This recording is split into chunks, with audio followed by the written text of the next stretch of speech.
Number 2, electric fan.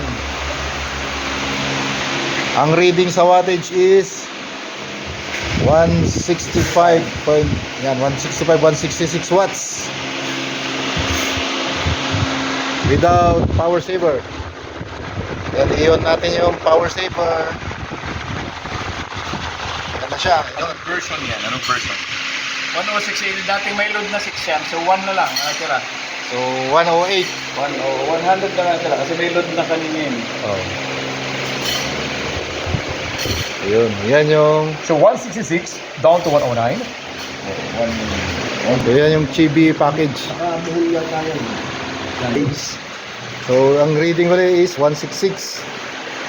Pag inon si Denki power saver, Almost the same. 106, 108, 109. yun yung katumbas niya. Umakyat si Ampera. Oo, tataas ang ampere. Yan ang plot niya. Sa kumanda ang kuryente. Kumanda ang kuryente. Taloy. Kumanda ang taloy.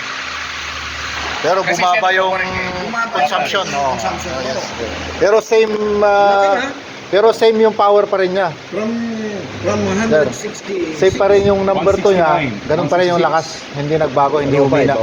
Siya, try natin ngayon. Yan ang So gamitin natin si Mega from 166. Kaya walang daya, no? Kaya Yun. wala siyang daya. hindi pa naka-on. Hindi pa on. Ganun pa rin. Iyon natin, iyon natin. I-on na si Mega.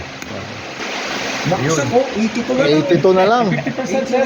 From 160 to 80 82. something. Oh, 50% more. Pag yung isang malaki ang ginamit natin, magiging 5-6 na lang yun. 5 or 6. Alam ko yan. Ano yung system yun? 5 or 6. Si Mega. Dati ang No. Mga 5%. Mga